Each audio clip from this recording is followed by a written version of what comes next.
Eddie Hearn joins us. Morning, Alan. Thanks for giving out all these tickets for my show on Saturday. Well, there you go. We've got a big boxing fan here, Lawrence Delalio. Listen, it's good. Eddie, first of all, why Cardiff? Listen, there's nothing wrong with Cardiff, you know, in terms of atmosphere, it's magnificent, but what made you take the deal down there? I think really what Lawrence said, mainly about the stadium. You know, obviously we filled 90,000 for the Klitschko fight. We sold 78,000 tickets for this one. It's the fastest selling sporting event ever at the Principality. It's the biggest indoor fight of all time. Obviously the roof's on. And the roof being one of the reasons why we're there. You know, Anthony Joshua's fights and events have just become phenomenons, and we just can't go to 16, 17,000 seater stadiums anymore. I'll get lynched. And so we're trying to give everybody the chance to come and watch him fight to grow the sport of boxing, and the Principality Stadium is tremendous. And with the roof on Saturday, I think it's going to be an atmosphere like you've never seen before. Eddie, I'm not going too far ahead of you, but Lawrence just said there, he said, you know, you can see Joshua going round the world, and that could well be the plan, couldn't it, if things go right? That's definitely the plan. I mean, we've already had approaches from, you know, America, Africa, Middle East, the Far East, and he's world heavyweight champion. You know, he's not British heavyweight champion, but saying that, it's, you know, when you're filling stadiums with 90,000, 80,000 and creating the kind of atmospheres that we are, sometimes it's difficult to leave, and he doesn't really want to leave. You know, he wants to stay in Britain, but inevitably 2018 will see a fight abroad. Where that will be, we'll decide in the next 3 or 4 weeks. But first and foremost, get the win on Saturday night, defend the world title and move on. It's heavyweight boxing. Anything can happen, so he's got to be switched on. But you know, he is a global superstar now, and the plan is to keep, you know, developing his brand, developing his profile, and move into other territories in time. Eddie, before we go on to his opponent on the weekend, you know, just tell us a little bit about AJ, because he seems like such a humble guy. I mean, I hear stories of him you know, after the Klitschko fight, rather than getting on an aeroplane to America and celebrating, he's sort of, you know, helping take the ring down and pack the boxing ring away and just be, you know, very humble and just happy with you know, getting on with the job of winning and getting better. Yeah, he's a remarkable character. I mean, he leads a very simple life, Lawrence. You know, he doesn't really want for much. He loves being around his friends and family. He loves the sport. He loves to compete. He's very lucky to have a trainer like Rob McCracken. I think he's guiding him. And, you know, each training camp's about 10 or 12 weeks. So, you know, he's up in Sheffield at the English Institute of Sport. He locks himself away in a little hotel, single bed.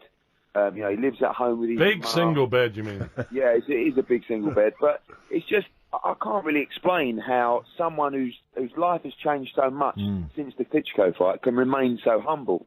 You know, there's no flash cars, there's no big cribs and pools and private jets. And I mean, don't get me wrong, he gets treated well because he's invited to everything. But he's just, he loves the sport, he loves to compete, he loves being around his friends. And when you see like the BBC documentaries and stuff like that, you get to see the real Anthony Joshua, which is a guy that just lights up the room. Yeah. But when the switch flicks, you get the baddest man on the planet, and someone that I could not imagine sharing a ring with this man, a 20 by 20 foot ring, this absolute just machine of an individual who has got speed, who has got power, and ultimately who has had 19 fights. He's still a baby in the sport. He's still learning, and he's going to get better and better and better. And, you know, he's really carrying the torch right now for British boxing. We're lucky to have him. Even at the workout last night, there was, you know, over 2,000 people just turned up to see him do a bit of skipping in the ring. I've never seen anything like this before in British boxing. I doubt we'll ever see anything like this before. Eddie, you mentioned he flicks the switch, and you know, he's a menace, you know, in that ring. And that, I think that what proved to me like that was when he fought Dylan White, who's on the undercard, isn't he, Dylan? Remember when, you know, it got really nasty, and then he got Dylan down, and he went to finish him off when Dylan was on his knee, like, and I could just tell then he's got that menace, he's got that killer instinct, bang, you're not getting up again. Whereas someone like Frank Bruno would sort of take a step back and just see, you know, hold on, you know, remember Tyson, he rocked him, but this guy, you know, he just wants to put your lights out, if you know what I mean. Oh, he's got a very vicious streak when he's in there fighting, and he loves to fight. And that's probably, well, that's one of the reasons why he's so popular and so big and people love to watch. But that is also a concern because, you know, on Saturday, the change of opponent is a guy who loves to fight as well. And Kubrat Pulev, who was the original opponent, is a real sort of stand-up, fiddly kind of guy, whereas Takam just loves to walk forward and have a war. Yeah. And Joshua is saying, so am I. You know, you heard on that clip, I'm going to sit on his chest. I'm going to whip and uppercut him, And the coach is saying, no. You're much taller. You're better. Just box him at distance. Get through. No. He loves to entertain. He loves to have a fight.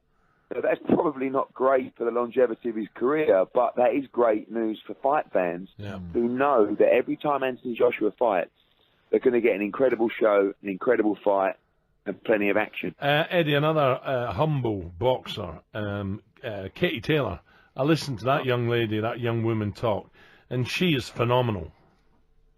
I think this is arguably one of the best pound-for-pound boxers in the world. And people talk about women's boxing and men's boxing. I don't really care. It's boxing. If it's a good product, if it's good to watch, it's all the same. And Katie Taylor is one of the most exciting fighters to watch. She won six European championships, 5 world championships, Olympic gold, and on Saturday she fights a 2-weight world champion for her first world title. An incredible star, huge star in Ireland, and so good to watch. And like you said as well, Dillian Whyte in a massive fight for the heavyweight division against Robert Helenius. This fight basically to become the #1 challenger to Deontay Wilder for the WBC title. And this division, like Lawrence said, really starting to hot up now, and all these guys are very important to the mix. So we might, further down the road, we might see Dillian Whyte take on Anthony again. Yeah, the plan is for Dillian Whyte to get him another shot at the world title. Well, a shot at the world title. We hope he can win a world title and then fight Anthony for all the belts. You know, Wilder is a very exciting fighter. He's on the agenda for AJ in 2018, but we're trying to push for the Dillian Whyte Deontay Wilder fight in February. But Dillian's got a very tough fight against Helenius on Saturday, who's about 6'8", absolute huge unit from Finland, and very, very tough fight for both guys. Nice one, Eddie. We look forward to it. Thank you very much. And the only place to hear Anthony Joshua, Katie Taylor, Dillian Whyte on Saturday night down in Cardiff is here on TalkSport. Eddie Hearn, thank you.